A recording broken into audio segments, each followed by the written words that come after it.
suatu rumpun Melayu yang tumbuh dan besar karena sistem monarki serta menganut sistem adat yang dicirikan dengan sistem kekeluargaan melalui jalur perempuan atau matrilineal. Budayanya sangat kuat diwarnai ajaran agama Islam.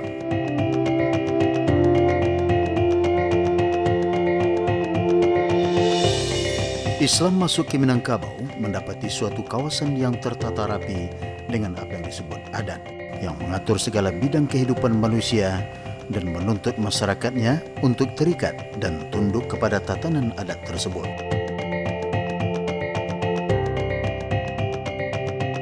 Landasan pembentukan adat adalah budi yang diikuti dengan akal, ilmu, alur dan patut adalah sebagai alat batin yang merupakan panduan akal dan perasaan untuk menimbang baik dan buruk. Dalam ajaran adat Minangkabau, semua konotasi tentang kehidupan manusia itu diajarkan. Kecuali yang tidak ada diajarkan dalam adat, dari mana datang manusia dan kemana dia sesudah mati. Itu tidak ada dalam adat itu. Itu yang diajarkan oleh agama. Yang lain-lain tidak ada beda. Jadi makanya masuk Islam, klop aja gitu. Kemudian masyarakat Minang ini kan lebih orang yang bersifat pragmatis. Dia masyarakat yang terbuka. Jadi murah dia, mudah menerima pembaharuan. Apalagi pembaharuan itu melengkapi apa yang kurang bagi mereka. Ada beragam pendapat tentang awal mula Islam tersebar di Minangkabau. Buya Hamka dalam buku Sejarah Umat Islam misalnya menyebutkan pada 684 koloni Arab di pesisir barat Sumatera sudah terbentuk. Pendapat lainnya datang dari PM Hall yang menyebut perkembangan Islam di Minangkabau bermula dari pesisir Pariaman setelah masuknya dakwah agama ini ke Aceh pada abad ke-14. Dalam sejarah sampai hari ini Islam di Minangkabau berkembang disebut pada abad ke-17. Kalau melihat sejarah kerajaan-kerajaan Minangkabau, patokan seperti itu sudah jauh tertinggal. Kalau kita membaca sejarah kerajaan-kerajaan di Minangkabau, maka Islam telah jauh berkembang sejak awal-awalnya risalah Islam itu didakwahkan oleh Nabi Muhammad sallallahu alaihi wasallam. Islam masuk ke Minangkabau pertama waktu sahabat Nabi pindah hijrah ke Ethiopia yang kedua. Pindah ke Ethiopia yang pertama hanya sekian puluh orang. Pindah ke Ethiopia yang kedua banyaknya 105 orang. Salah seorang nama-nama Sa'ad bin Lubaid. Dari Ethiopia pulang ke kampungnya. Nyo Bani Himyar, nyo ke Yaman. Dari Yaman, banyak orang-orang Yaman yang bawanya masuk Islam. Orang Yaman Bani Himyar itu lah menggalai ke Minangkabau. Di abad ke-7 masih. Jadi Sa'ad bin Lubaid itu, jorombongnya lah Islam selalu menggalai ke Minangkabau dan ke Kanton. Pusat perdagangannya yaitu Kanton C, Minangkabau C, dan pusat transitnya Pulau Penyangit.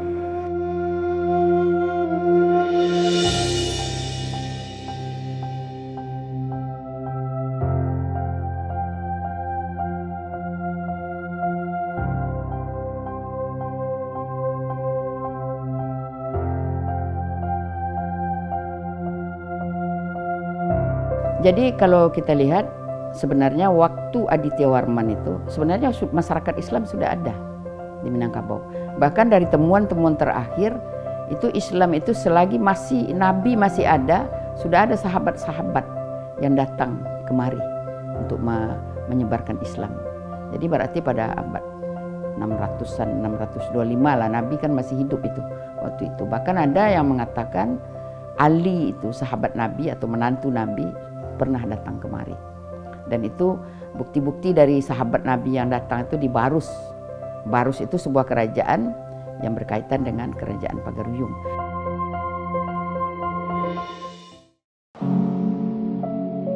Sebelum Islam masuk ke wilayah Sumatera Barat, masyarakat Minang mengambil pedoman dalam menjalani hidup dengan melihat alam sebagai guru.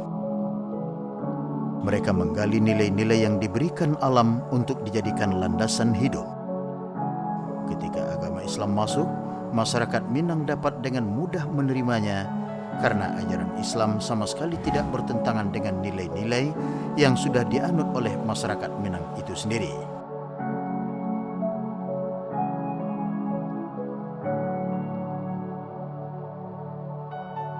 Orang Minangkabau sudah punya nilai-nilai, di mana nilai-nilai itu mereka ambil dari alam, dari gerak-gerik dari alam semesta ini. Mereka melihat di situ ada tatanan dan garisan. Dari situlah mereka mengambil kearifan-kearifan mereka. Dengan itu mereka, dengan kearifan-kearifan itu mereka tata kehidupan bermasyarakat. Nah, itulah yang mereka sebut dengan alam tekambang jadi guru itu. Ketika Islam datang, maka orang Minang melihat bahwa ada nilai-nilai kebaikan, tapi belum begitu saja bisa disesuaikan. Nah, disinilah kita melihat bahwa ada suatu pemahaman awal dari masyarakat Minangkabau antara Islam dengan tradisi yang telah mereka miliki itu berjalan saja seiring tanpa harus saling menyalahkan, tanpa harus saling memperbaiki, merubah dan bermacam, berjalan seiring.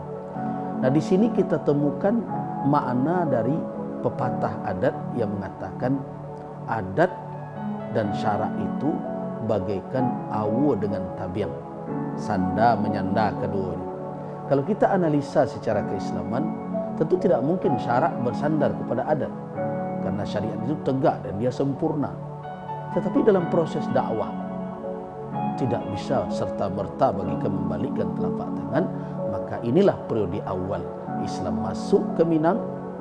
Adat Minang tidak menolak dan belum pula menerima, tapi berjalan seiring saja dahulu tanpa bercampur.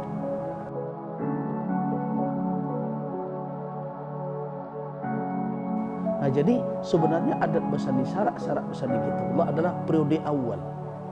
Itu kalau kita buat fasenya, ini fase kedua, periode kedua. Setelah yang pertama adalah adat dan syarak sanda menyanda, ba'awu dengan tabiang.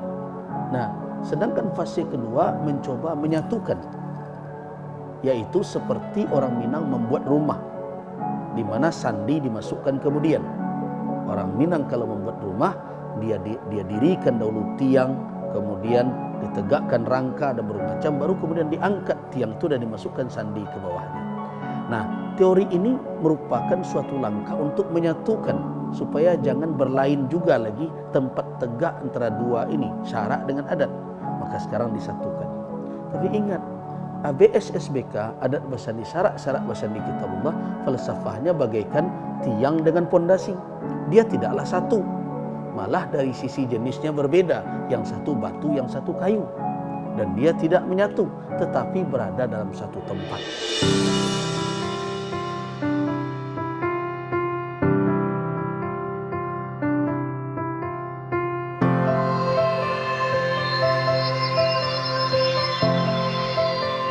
Adat Basandi Syarak, syarak Basandi Kitabullah adalah kerangka pandangan hidup orang Minangkabau yang memberi makna hubungan antara manusia, Allah yang Maha Pencipta, dan alam semesta. Sesungguhnya adat Basandi Syarak, syarak Basandi Kitabullah sebagai konsep nilai yang kini menjadi jati diri orang Minangkabau, lahir dari kesadaran sejarah masyarakatnya melalui proses pergulatan yang panjang. Kita beruntung. Kenapa beruntung masyarakat Minang? Karena orang Minang mempergunakan maksimal kecerdasan nalar dan kecerdasan emosional. Sehingga ketika Islam datang, Islam tidak menghadapi tantangan yang berat. Nah, walaupun karakter orang Minang tidak begitu saja menerima suatu yang baru sampai hari ini. Orang Minang punya kearifan, kalau manis tidak langsung dilulur. Artinya kalau manis tidak langsung ditelan, kalau pahit tidak langsung dimuntahkan. Nah, Artinya setiap suatu hal yang baru harus ditimbang, dirasa-rasakan dahulu, ditimbang madarah, manfaat, maslahat, mafsadah. Begitulah orang Minangkabau. Adat dipahami juga sebagai wujud gagasan kebudayaan yang terdiri atas nilai budaya, norma, hukum, dan aturan yang satu sama lainnya berkaitan menjadi suatu sistem.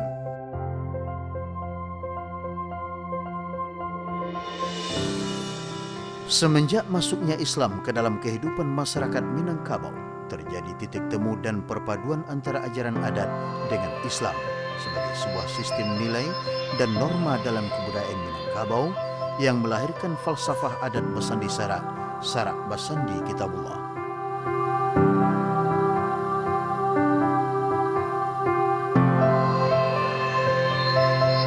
Maka pada 1403 muncullah inisiatif dari dua orang ulama dan juga sultan dan pewaris kerajaan. Yang pertama adalah Sultan Bekilau Alam, adalah cucu dari Adityawarman. Yang kedua adalah Datuk Bandaro Putih dari Sungai Tarap. Nah, dua orang ini adalah murid dari seorang ulama, dan ulamanya tidak dikenal namanya itu, dari Barus. Dia sudah ulama dan berpotensi menjadi raja. Nah, muncul kesepakatan dua orang inilah yang mensponsori perjanjian Bukit Marapalam, terjadi pada bulan Sa'ban 1804 dan bulan Mei 1403.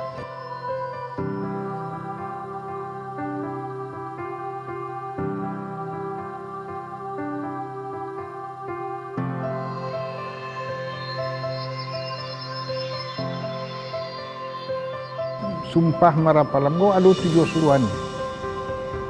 7 suruhan. Sudah tu ada di antara suruhan dan 7 aku nomor 1 itu tentu beriman akan Allah. Kalau awak keluar dari Islam atau bersuami atau beristri orang yang tidak Islam, hilang segala hak adat awak.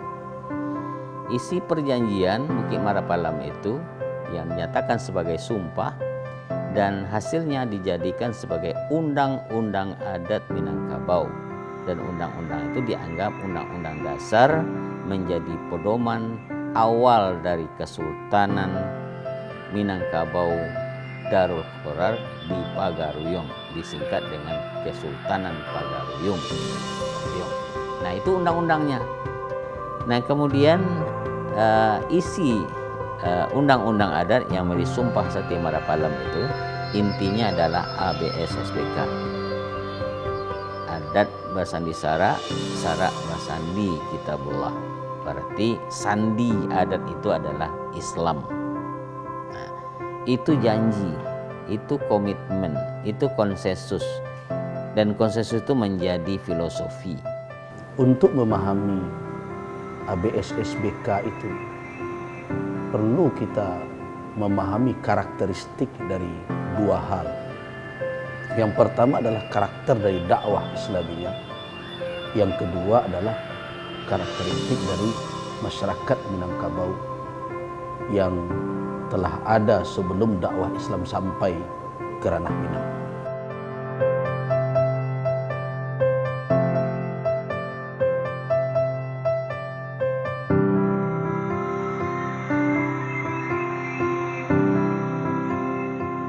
Kita sudah sepakat orang Minang bahwa kita filosofi hidupnya di samping Pancasila dan Undang-Undang Dasar adalah adat Basandi Sarak, Sarak Basandi Kitabullah.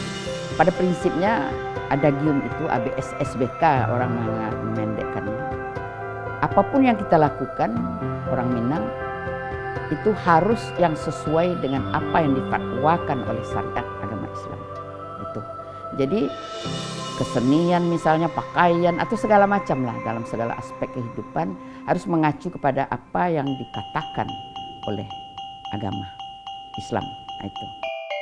Prinsip-prinsip dasar tersebut merupakan prinsip operasional dari prinsip kebenaran, keadilan, dan kebajikan. Prinsip-prinsip operasional dilembagakan ke dalam struktur sosial masyarakat Minangkabau. Adat Basandi Sara Basandi Kitabullah tidak semata sistem nilai konseptual, tetapi yang lebih penting bagaimana nilai-nilai tersebut dilaksanakan dalam kehidupan nyata.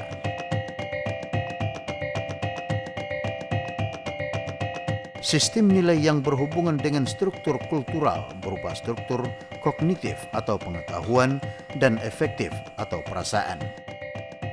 Penerapan nilai yang berhubungan dengan struktur sosial berupa berhubungan antara manusia membentuk perilaku. Bila berhubungan dengan kultural akan berbentuk sifat mental yang dapat mempengaruhi dan mengandalkan perilaku. Wujudnya dengan segala keadaan masyarakat akhirnya membentuk struktur mental manusia yang menjadi anggotanya.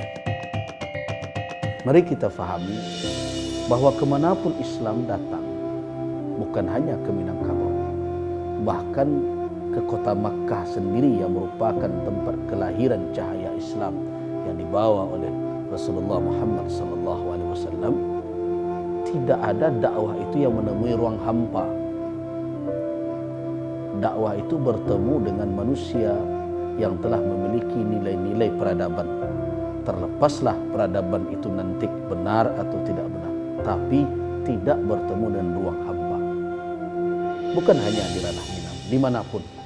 Nah, dakwah Islamnya berhadapan dengan kondisi seperti itu. Di Makkah juga demikian.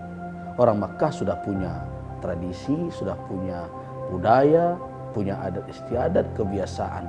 Dan itulah yang ditemui oleh ajaran Islam. Di Minangkabau juga demikian. Justru di dalam tambo-tambo, dan juga pernah ayah Buya Hamka ditanya, apa adat Minangkabau itu? Lalu ayah Buya Hamka menyebut, al-adatul mu'tabarah wa kana lahu fi zamanin nubuwah fa illa fala ya'tibarul laha. Kira-kira maksudnya seperti inilah. Apa yang dimaksud dengan adat Minangkabau? Adat Minangkabau itu ialah adat yang dipakai, pemakaian itu berlangsung sejak zaman kenabian. Zaman kenabian itu sejak dari Nabi Adam sampai ke Nabi Muhammad SAW. Karena itu adat Minangkabau itu menurut ayah Buya Hamka tak ada jalan lain. Jadikanlah pedoman dan filosofi hidup orang Minangkabau. Kalau awak ingin menyebarkan, ingin mengaktualkan, ingin mensosialisasikan tentang nilai-nilai ABS SBK itu, maka lembago-lembago, struktur-struktur nado di kaum itu harus dikuatkan kembali. Dikuatkan dengan memberikan pemahaman, memberikan pembekalan tentang tanggung jawab, tentang hak, tentang fungsinya masing-masing. Itu dan harus dikuatkan oleh pemerintah. Kalau kita mau melakukan sebuah perubahan, mulailah dari kelompok atau dari komunitas yang paling kecil. Jangan berangkat dari yang besar ke yang kecil. Jadi gerakan yang harus dilakukan itu bukan sentrifugal dari luar ke dalam, tapi harus sentripetal dari dalam ke luar. Itulah yang Bundo membuat judulnya penguatan lembago kaum. Sebab lembago kaum itu adalah komunitas yang paling kecil, yang paling jelas strukturnya, institusinya, kawasannya dan segala macamnya di dalam adat Minangkabau.